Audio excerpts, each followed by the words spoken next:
वेदांत दर्शनम द्वितीयाध्याय द्वितीयपाद। प्रश्न। आप जगत को ब्रह्म रूप मानने वाले का खंडन करते हैं। जगत ब्रह्म रूप में उपलब्ध ना होने से जगत को ब्रह्म रूप नहीं माना जा सकता, क्योंकि ब्रह्म चेतन है। जगत पदार्थ चेतन जड़ है।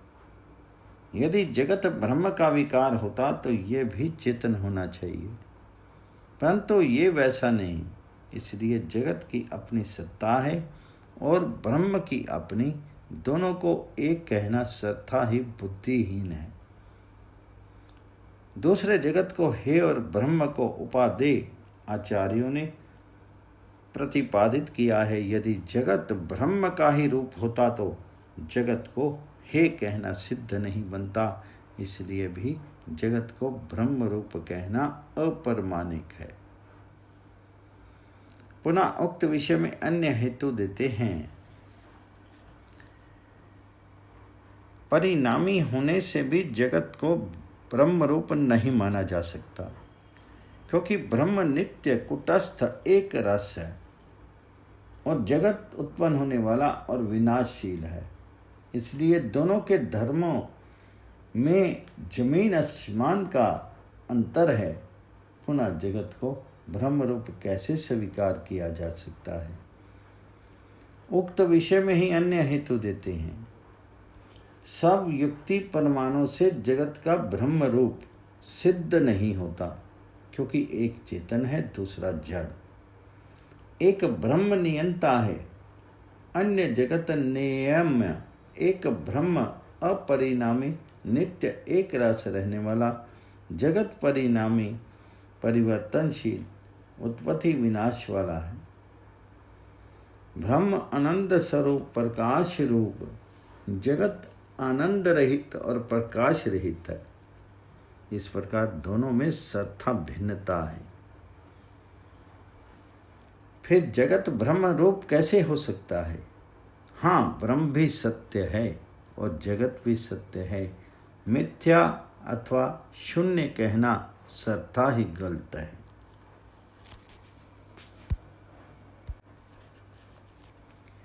प्रश्न। जगत उत्पत्ति में अनेक कारणों की आवश्यकता क्यों होती है? इसे कहते हैं, केवल एकमात्र ब्रह्म के ही स्वीकार करने में जगत की उत्पत्ति और प्रलय संभव नहीं, क्योंकि ब्रह्म नित्य और अपरिणामी है। इस अवस्था में जगत भी नित्य उत्पन्न होने वाला अपरिणामी ही रहेगा। इसलिए जो जगत की उत्पत्ति और प्रलय की अवधि निश्चित समय पर होती रहती है, उसमें बाद आएगा।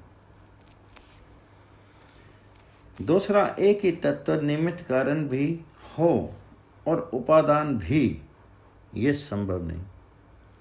जैसे घट कार्य के लिए कुंभकार ही निमित्त और उपादान भी हो जाए, ऐसा देखा नहीं जाता, क्योंकि घट जड़ है, कुंभकार चेतन है। इसलिए घट कार्य के लिए वैसा ही उपादान तत्व चाहिए, वह है मृत्तिका। इसी प्रकार जगत उत्पत्ति के लिए कर्ता रूप में ब्रह्म को निमित्त कारण, प्रकृति को उपादान कारण, ब्रह्म की सशक्ति को साधारण कारण स्वीकार किया है। इस कारण एक कार्य के लिए अनेक कारणों की आवश्यकता होती है। प्रश्न। ईश्वर को सर्वशक्तिमान, जिसमें सभी प्रकार की शक्ति विद्यमान हो, ऐसा कहा है। फिर अन्य उपादान प्रकृति की क्या आवश्यकता? इसका उत्तर देते हैं, इस प्रकार ब्रह्म को ही जगत का उपादान भी माना जाए तो ब्रह्म सर्वव्यापी अखंड नहीं रहेगा, क्योंकि शास्त्रों में ब्रह्म को सर्वज्ञ, सर्वव्यापक, सर्व अंतर्यामी कहा है। यदि ब्रह्म जगद्रूप में परिणत होता है तो यह प्रश्न उत्पन्न होगा कि उसका एक भाग परिणत होता है अथवा समस्त ब्रह्म। यदि पहला सिद्धांत माना जाए तो ब्रह्म की सर्वव्यापकता और अखंडता ही खतरे में पड़ जाएगी, और यदि दूसरा विकल्प माना जाए तो ब्रह्म का संपूर्ण भाव ही समाप्त हो जाएगा, अर्थात ब्रह्म के चेतन, आनंद आदि गुण सत्ता समाप्त हो जाएंगे। क्योंकि संसार जड़ और आनंद रहित है, इसलिए प्रकृति को जगत उत्पत्ति के लिए उपादान कारण रूप में स्वीकार कर लिया जाता है। तब कोई दोष नहीं आता, क्योंकि प्रकृति त्रिगुणात्मक तत्व है। ये जगत भी त्रिगुण युक्त देखा जाता है। फिर ब्रह्म के जगत रूप में परिणत होने की आवश्यकता नहीं रहती। उस अवस्था में ब्रह्म के स्वाभाविक सर्वव्यापक अखंडता आदि गुण भी नष्ट नहीं होते। दूसरे सर्वशक्तिमान का अर्थ ये नहीं है कि जो चाहे करने में समर्थ हो, अपितु उसके जो अपने करने के कार्य हैं उनके लिए स्वयं समर्थ है, किसी अन्य के सहयोग की अपेक्षा नहीं रखता। वे है जगत उत्पत्ति, पालन और समय पर प्रलय करना। जो चाहे सो कर सके, इस अर्थ में तो अनेकों दोषों की संभावना होगी। यथा शीर धारण करके अच्छे बुरे कर्म भी करेगा। राज्य नियम के अनुसार दंड भी भोगने वाला होगा, जन्म मरण रूप दुख के चक्र में पड़ने वाला होगा, फिर देहधारीवत ही होगा, ईश्वरत्व समाप्त हो जाएगा। अब उक्त विषय में अन्य हेतु देते हैं। ईश्वर को सर्वशक्तिमान मानने पर संकोच और विकास की शक्ति से ब्रह्म का कुछ अंश जगद्रूप में परिणत होकर के शेष अपने रूप में बना रहता है। इस कारण ब्रह्म ही व्यापकता में कोई बाधा या विरोध नहीं है।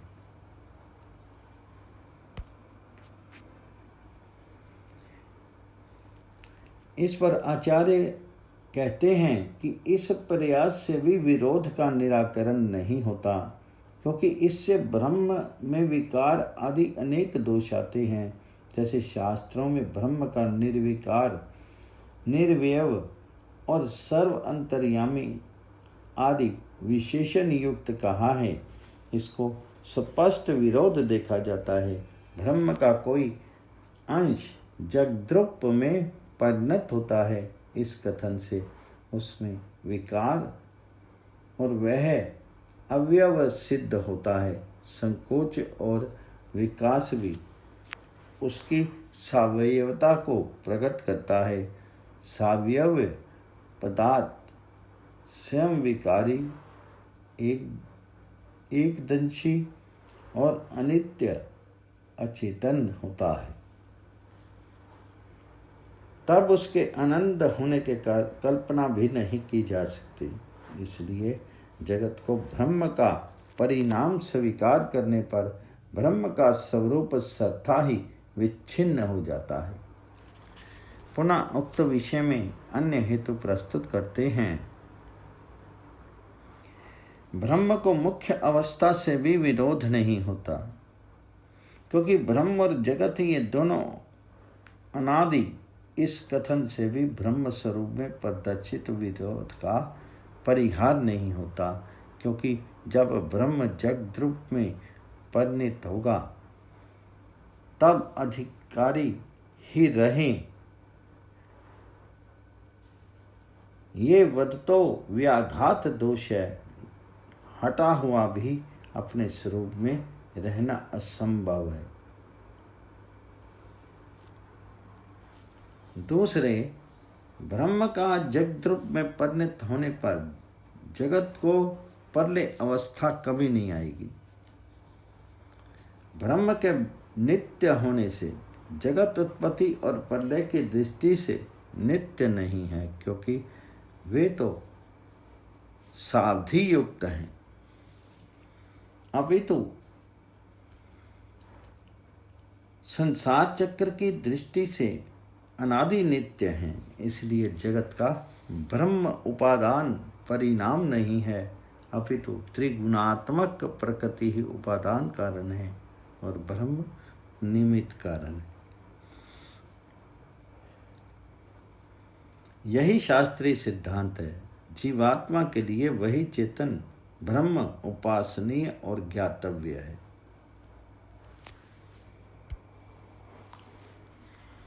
प्रश्न, ईश्वर शरीर होने से जगत का कर्ता कैसे हो सकता है? इसका उत्तर देते हैं, पूर्व सत्र से न पद की अनुवृत्ति आती है। युक्ति शून्य होने से जगत कर्ता ब्रह्म शरीर वाला होना ठीक नहीं, क्योंकि जो शरीर वाला होगा वह सावयव और अन्य उत्पादक की अपेक्षा रखेगा। सावयव पदार्थ पर छिन्न एक देशी सर्वज्ञ और सीमित शक्तिवान होने से जगत का कर्ता कभी हो ही नहीं सकता। दूसरे इत्यादि मंत्रों में सहस्त्र सिर आंख पैर वाला कहा है। वह रूप अलंकार द्वारा उसकी व्यापकता और विविध शक्ति का द्योतक है, न कि भौतिक शरीर की दृष्टि से। उक्त विषय में अन्य हेतु देते हैं।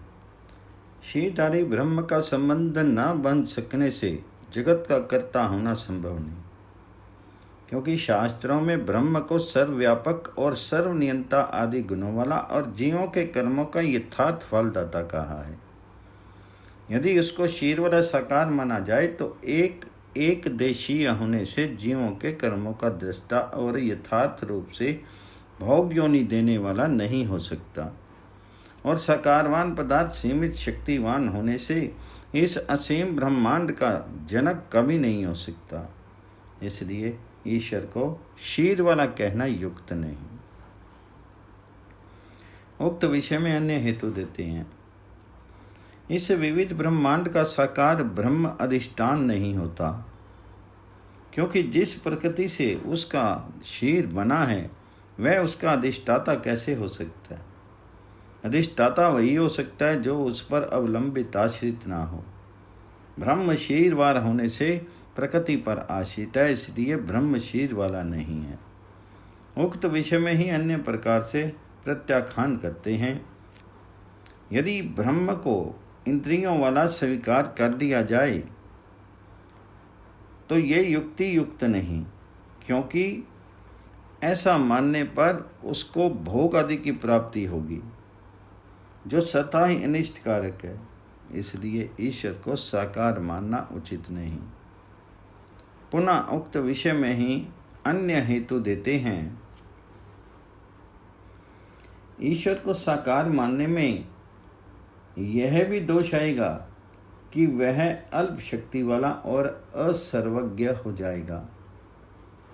अल्प शक्ति वाला और असर्वव्यापक एक देशी कभी जगतपति, जगतकर्ता और पालक आदि नहीं हो सकता। इसलिए वह सर्वशक्तिमान पर ब्रह्म बिना ही भौतिक शरीर धारे ही जगत उत्पत्ति में पूर्ण सामर्थ्यवान और अन्य सहयोग की अपेक्षा नहीं रखता है। शास्त्रों में उसको शरीर रहित ही कहा है। यथा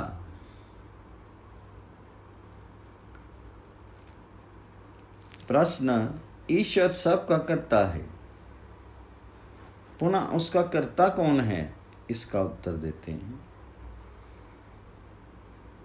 जो पदार्थ उत्पत्ति और विनाशशील होता है उसका कर्ता अवश्य होता है, परंतु ईश्वर और जीव अन्य उत्पत्ति धर्म वाले हैं, इसलिए उनका कर्ता कोई नहीं है। अन्य हेतु देते हैं।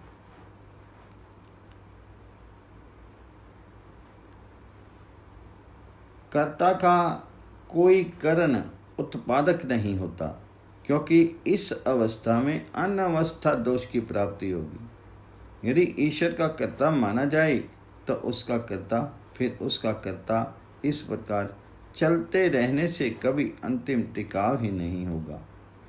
जिस प्रकार बीज का और मूल का कोई अन्य कर्ता नहीं होता, इसी प्रकार सर्वनियंता, सर्व उत्पादक, सर्वशक्तिमान ब्रह्म का भी कोई अन्य कर्ता उत्पादक नहीं होता। श्वेताश्तर में 6:8 में भी कहा है, न तस्य कारणम करम च विद्यते इत्यादि। प्रश्न पुनः उक्त विषय में अन्य हेतु देते हैं। ईश्वर में सर्वज्ञत्व आदि धर्मों की उपलब्धि होने से उनका प्रतिषेध नहीं किया जा सकता, क्योंकि वह धर्म उसमें अनादिकाल से हैं। जो शाश्वत धर्म होते हैं वे सदा उसमें एक रस रूप में बने रहते हैं। इसलिए ब्रह्म निराकार है, साकार नहीं। प्रश्न अंतिम सूत्र द्वारा उक्त विषय को ही और स्पष्ट करते हैं।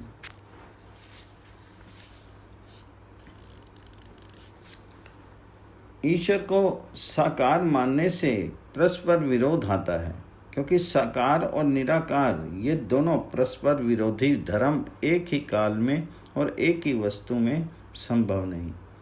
इसलिए ईश्वर निराकार, कुटस्थ, अपरिवर्तनीय, एक रस, नित्य रहने वाला और जगत उत्पत्ति का निमित्त कारण है। साकार एक देशीय, अल्प शक्ति वाला, अनित्य और जगत का उपादान कारण नहीं है। उपादान कारण प्रकृति है। इति द्वितीय अध्याय द्वितीय पाद।